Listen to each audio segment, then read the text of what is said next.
안녕하십니까? 하나원 문학관 TV를 진행하는 손흥섭 시인입니다. 시청자와 문인 여러분 감사합니다. 오늘 주제는 예고한 대로 제6화 하나원 시인의 여인들에 대하여 하나원 시인의 자서전 나의 슬픈 반생기와 지인들의 증언을 바탕으로 말씀드리겠습니다. 그럼 하나원 시인의 첫 번째 여인은 뭐니 해도 바로 알입니다. 언제나 연애 이야기는 귀가 쫑긋서게 되지요.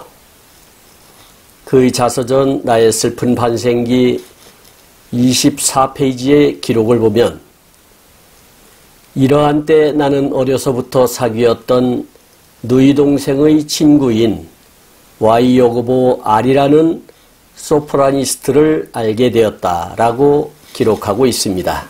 그렇다면 하운이 기억하는 알의 인상은 어떠하였을까? 그의 기록을 보면 그 인상은 하얀 목련화꽃같이 맑고 소소한 여학생이라 나는 보았다라고 토로합니다. 여기서 알의 비밀을 풀어줄 진술을 엿보도록 하겠습니다. 제가 수집한 여러 자료에 보면 알은 여러 이니셜과 이름으로 기록되어 있습니다. 각 사례별로 알아보도록 하겠습니다. 먼저 하나원 시인이 명동에서 무하문화사를 경영할 때 친교를 맺었던 이종석 시인의 글을 통해서 비밀을 벗겨보도록 하겠습니다. 2013년 12월 30일 보리필이 창간호 76페이지에 수록된 인간과 시인 하나원이라는 이종석 시인의 글을 보겠습니다. 평생 넥타이를 매본 적이 없으며 구두를 신어본 적이 없는 하나원 시인은 그의 첫사랑 이경이는 성악가였는데 하나원 시인이 한센병이라는 사실을 알고 30살 때 자살하였고 라고 증언합니다. 여기서 첫 번째 이경이라는 이름이 등장합니다. 그리고 1986년 10월 26일자 하나원의 슬픈 반생기 4페이지 수록 글머리에 김선이라는 분이 쓴 글을 알아보도록 하겠습니다. 하운에게 있어서 잊을 수 없는 여인들, 첫사랑 이수연과의 로맨스, 여기서 두 번째로 이수연이 등장합니다. 1953년 6월 29일 발행한 하나원 시초 79페이지에 수록된 하운의 생애와 시라는 조용암 씨가 쓴 글에는 또 이렇게 기록이 되어 있습니다. 이러는 동안 하나원에게도 청춘으로서 당연히 가져야 할 사랑 같은 것이 찾아왔으니 그는 영생고보 출신인 애명이었다. M은 지금은 나무 어머니로 나무 아내로 행복되게 산다. 하운이 시를 쓰기 버릇한 것도 애명 때문이었고 하운의 문학적 역량을 길러준 사람이 M이라 해도 과언이 아닐 만큼 M은 하운에게 큰 영향을 준 여인이었다. 하운은 병치료 겸 M양과 동반하여 금강산을 찾기도 하였고 삼방과 서광사에 놀기도 하였다. 그러던 하운에게 어느 실비날이던 명동거리에서 한 옛날의 연인 M을 만났다. 하운은 거지복생을 하고 훌금훌금 그 여인을 쳐다보았다. 분명히 M이 확실하다. 하운은 수첩에서 여인이라 제하여 시를 지었다. 여기서 세 번째 M이 등장합니다. 그런데 그의 자서전을 바탕으로 촬영한 영화가 있습니다. 리스닝 오브 호프라는 영화에 나오는 줄거리를 보면은 분명히 거기에도 R이라는 이름이 나옵니다. 여기서 M이라는 이니셜은 어디에서도 찾아볼 수 없는 증언이라 할 수 있겠습니다.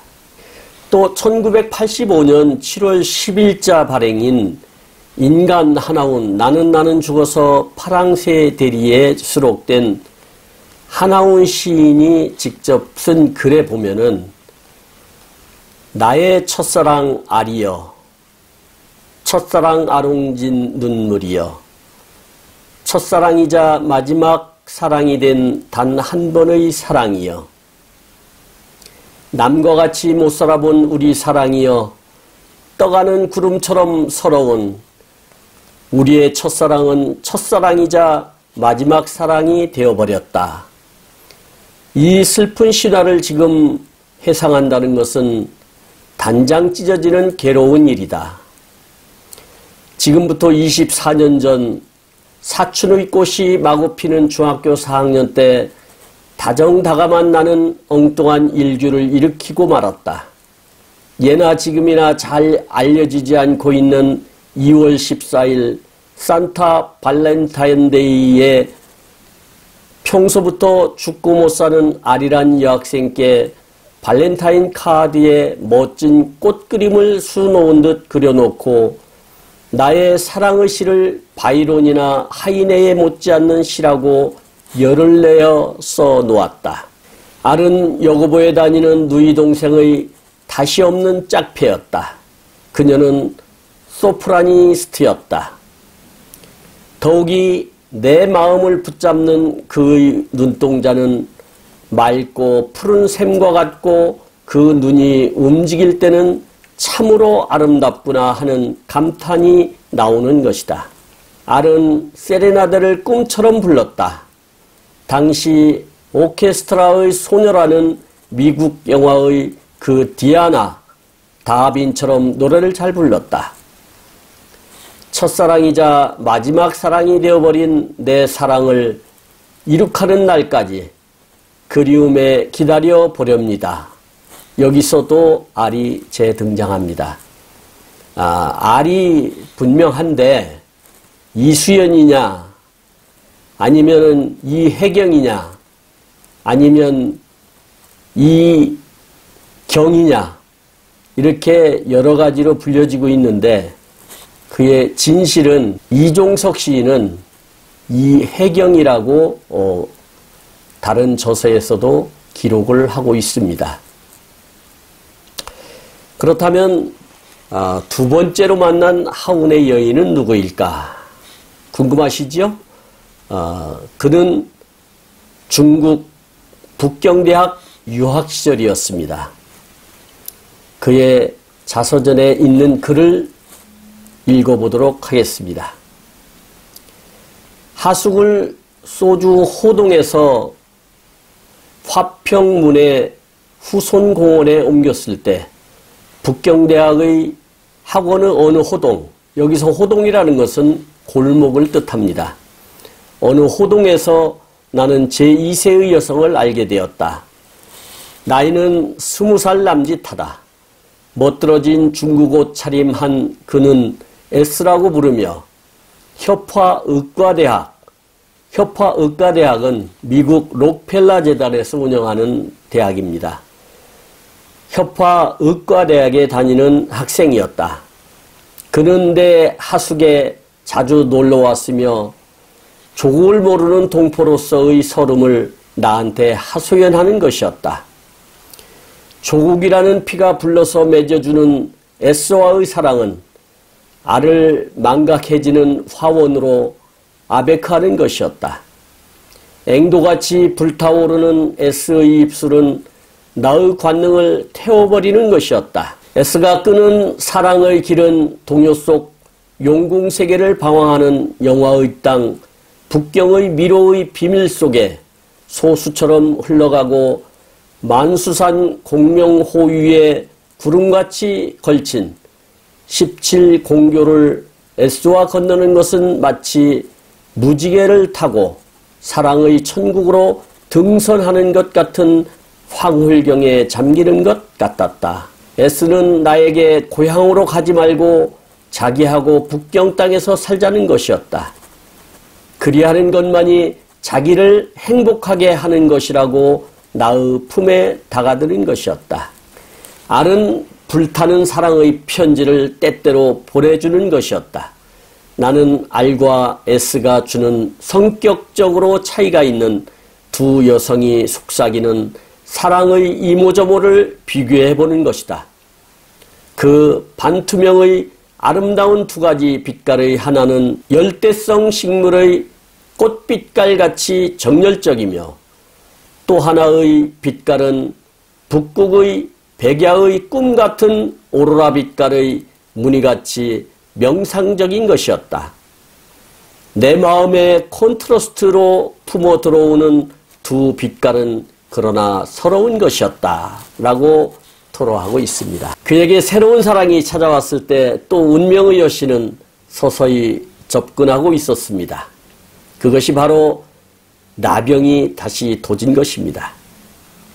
자포자기하는 마음으로 천진, 대련, 요동땅, 웅악성 온천으로 갔다가 발해바다를 거쳐서 성포 해수욕장 여순까지 놀러 다녔습니다. 여순에서는 6개월 남짓 있다가 하숙집으로 돌아왔습니다. 하숙집에 돌아오니까 R의 편지가 몇 장이 있었고 S의 쪽지 편지가 한 장이 있었습니다. 나는 S를 찾았습니다. 나의 아미는 여전히 북경의 유도화, 분홍빛 로맨스 빛깔로 나를 반겨준다. S는 R이 누구냐고 물어보는 것이었다. 나는 R을 나의 리베라고 하였다. 또 첨언하여 R은 나를 위해서는 일생을 두고 그 무엇이라도 희생을 맹세하는 여성이라고 하였다. S는 그 히스테리컬한 표정을 실룩거리며 총알 같은 시선으로 나를 쏘아본다. 그리고 S는 R과 아주 인연을 끊어달라는 것이었다. 나는 S에게 나로서는 R을 배반할 수 없다고 쭉 내 말을 붙였다.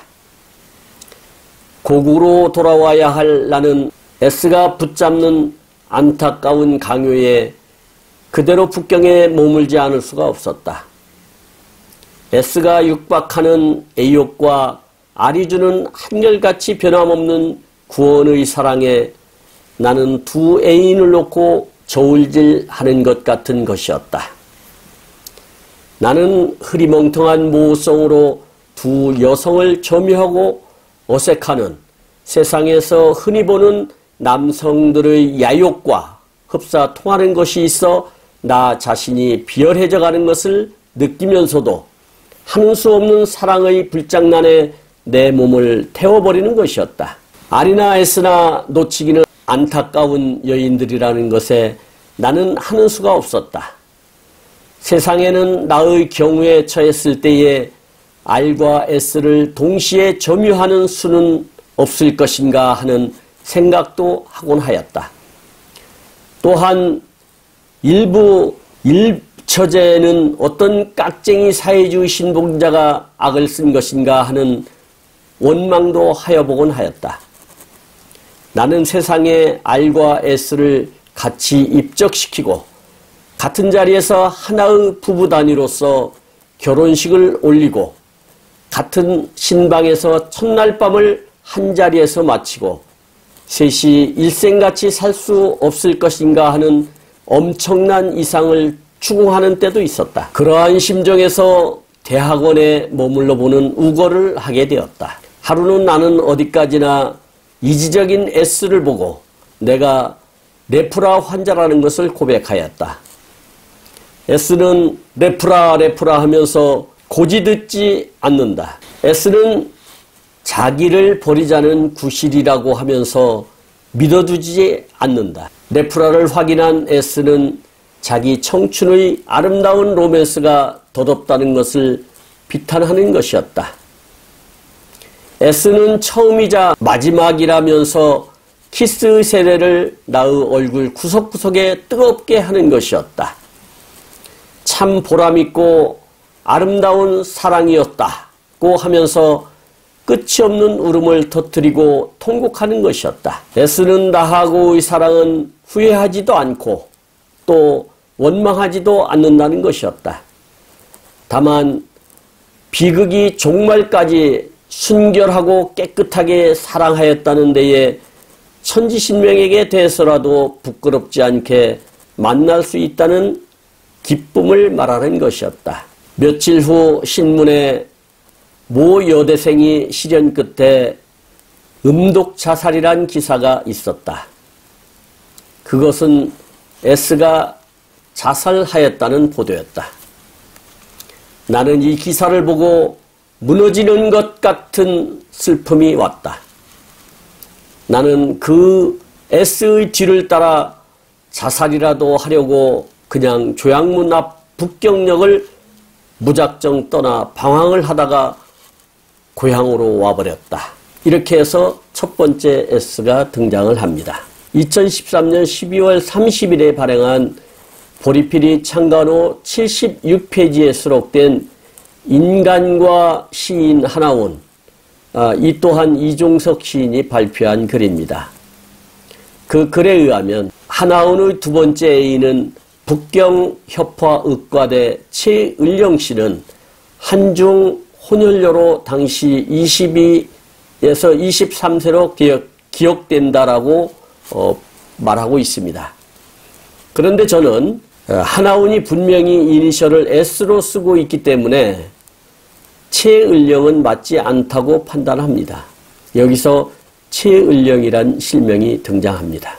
또 1986년 10월 26일 발행한 하나운의 슬픈 반생기 4페이지 수록에 글머리에 김선이라는 작가가 메모한 부분이 있습니다.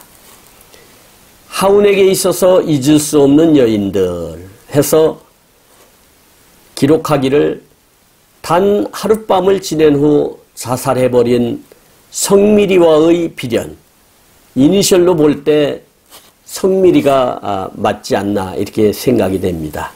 여기서 세 번째로 성미리가 등장합니다. 그러면 세 번째부터의 여인은 순위에 대한 의미 없이 알아보도록 하겠습니다. 첫 번째 R과 두 번째 S의 사랑이 가장 중요하고 또 가장 많은 추억이 있었기 때문에 자세하게 말씀을 드렸습니다마는 지금부터 말씀드리는 여인들은 그가 살아오면서 가볍게 터치했던 그런 부분들이 아닌가 생각이 됩니다. 이분들은 그의 자서전에는 피력이 없고 하나운 시인이 쓴 글이나 또는 하나운 시인을 곁에서 보고 왔던 지인들이 쓴 증언에 의해서 말씀드리도록 하겠습니다. 무화문화사를 돕던 미숙입니다. 2010년 11월 12일 하나운 전집 779페이지에 수록된 바와 따르면 나와 내 주변의 여인상이라고 그래가지고 하나운 시인이 쓴 글이 있습니다. 그 내용을 좀 읽어드리도록 하겠습니다. 나와 내 주변은 연인들이 일하고 있다. 나병으로 추악된 나의 면모가 여인은 고사하고 남자들이라도 접근치 않는다. 거주권은 자유라 하겠지만 나 환자에게는 거절되어 있는 터에 불안이 점이하고 있는데 전부터 알고 있던 미숙임을 만났다. 나는 모든 것을 털어놓았다. 미숙임은 세상에서 받는 모든 장애를 자기가 처리하고 나의 일을 적극적으로 도와주겠다고 하며 나에게 샘물과 같이 솟아오르는 용기를 주는 것이었다. 그녀는 1960년 6월부터 그녀가 결혼한 1961년 1월까지 줄곧 나의 곁에서 되지도 않는 출판사 일을 나의 수족같이 일하였다. 후리후리한 1m 68cm의 키, 농구의 센터를 볼만한 신장과 미날과 기지, 스무스한 대인관계, 술자석이 전개되면 내 주량이 초과하면 초과시부터의 내 술은 그녀가 모조리 경험해버렸다. 그녀가 결혼을 한다는 것을 나에게 고백할 때 그녀의 행복을 기원하는 나의 눈물은 나의 주변에서 2년간이라는 기간을 고생만 시켰다는 마음 아픈 눈물과 겹쳐서 흐르면서 이별의 송별회는 이수의 슬픔을 흐느꼈다. 미스 김은 나의 주변의 여인 중에서도 군계 일합격이며 나의 생애에서 잊을 수 없는 여인이라 하겠다. 1979년 2월 15일자 월간 독서에 기고한 내용의 일부였습니다. 네 번째 여인은 김영자 학생입니다. 이종석 시인은 이화여대생이라고 증언하고 있습니다. 2013년 12월 30일 발행한 보리필이 창간호 72페이지에 수록되어 있습니다. 약속의 땅, 조용한 마을, 작은 사슴섬이란 제목으로 이종석 시인이 기고한 바에 따르면 선생님, 윤이 흐르는 새까만 종이 위에 이 하얀 눈꽃송이로 글자를 말할 수 있다면 다하지 못하는 마음이 기쁠까요? 이렇게 시작된 김영자 씨의 편지는 시보야 달무리가 마치 후광같이 필자의 등 뒤에 원을 그렸었다. 이렇게 기록하고 있습니다. 그의 글을 잠시 읽어보면은요. 선생님, 햇 라일에 비친 눈발의 난무, 영 붙잡을 수 없는 감정의 소용돌이와 꽃 같다고 느꼈습니다. 환희, 꽃보다도 진한 향기, 이 흰 눈을 봉투 가득히 담아드립니다. 선생님께는 부디 더 커다란 환희가 있으시길 빌면서 1960년 1월 25일 눈 오는 거리에서 돌아와 김영자 올림. 김영자 학생이 하나훈 시인에게 보낸 편지의 일부를 읽어드렸습니다. 1965년 12월 18일 자작시 해설 황토길 244페이지에 기록된 바에 따르면 새 물결 치는 내일이라는 제목의 영자와 춘혜라는 이름이 등장을 합니다. 이 글을 바탕으로 해서 이종석 시인이 쓴 글이었습니다. 다섯 번째 여인은 이춘혜 씨이다. 2013년 12월 30일 보리필이 창간호 72페이지에 수록된 바에 약속의 땅, 조용한 마을, 작은 사슴섬, 이종석 시인이 기고한 글에 의하면 이렇게 기록이 되어 있습니다. 그리고 이춘혜 씨는 이렇게 간절히 기도했었다. 하우는 삼방이라는 시에서 죽음을 막는가, 바람도 없어라, 부엉이는 슬피 우는가, 하우는 살아생전에 이 시를 추구하고 싶다고 말을 했다. 볼품없고 주체스럽다고 이 말을 한 한하운에게 이춘혜 시인은 말을 이었다. 한하운 시인 사무실을 뻔질나게 드나들었던 이춘혜 씨. 한 선생님께 편지를 한 이춘혜 씨는 그 당시 인천에 살고 있었다. 지금쯤은 저자와 같은 초로의 인생일 것이다. 이종석 시인이 2017년도에 81세로 돌아가셨으니까 같은 연배라면 지금쯤 84, 5세가 되지 않았을까 그렇게 추정이 됩니다. 여섯 번째는 최희숙 씨입니다. 2014년 10월 25일자 발행한 보리필이 제2집 156페이지에 수록된 내용을 보면 사랑은 가시밭길이라는 이종석 시인의 글을 보도록 하겠습니다. 시인 박거영님의 인간사, 도서출판입니다. 인간사를 들르지 않고 직접 4층 층계를 걸어서 도서출판 무한문화사를 찾아 들어온 것이었다. 그 당시에도 여러 여류 소설가가 존재했었지만 지금은 미국의 이민간 최혜숙님이 그 누구보다도 무한문화사를 뻔질나게 출석하셨던 것이다. 그만큼 하나훈 시인과 가깝게 지내셨다. 7번째 여인은 유임수 여사일 것입니다. 2013년 12월 30일 보리필이 창간호 110페이지에 기록된 바에 의하면 하나훈 시인에게 윙크한 유임수 여사라는 이종석 시인의 글이 있습니다. 유임수 여사에게 다가온 슬픔과 아픔을 스스로가 감당하지 않으면 아니 됐다. 유임수 씨가 시인 하나훈을 만난 것은 그녀의 나이 19세 때였다. 그 당시 하나훈과 13살 나이 차이가 있었다. 하지만 이 저주스러운 얼굴을 남 앞에 내밀고 싶지 않았었다.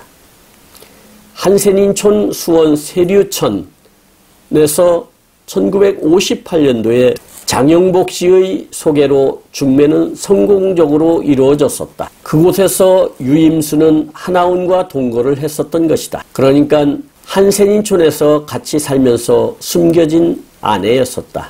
그는 인천 성계원에서 같이 사별하기 전까지 동거한 분으로 알려져 있으며 하나훈 시인이 김포 장릉묘원에 유택을 마련한 분도 유임수 씨였다고 합니다. 그곳에 유임수 씨의 부모가 잠들어 있다는 이유에서라고 말하고 있습니다. 그러면 8번째 여인은 누구였을까? 이니셜 P양으로 불리는 이화여대의 박유정 씨입니다. 1975년 10월 17일 발행한 삼중당문고 204호 보리필이 140페이지에 기록된 바에 의하면 하나훈 시인의 인간과 생애라는 김창직 시인의 글이 있습니다. 그의 기록을 통해 알아보도록 하겠습니다. 하나훈의 생존시의 일이지만 어떤 이는 말하기를 하나훈이 출간한 모든 시집들은 그가 쓴 시가 아니라고 했다. 어떤 문둥이 시인이 빛을 보지 못하고 남긴 시를 도용했다는 것이다.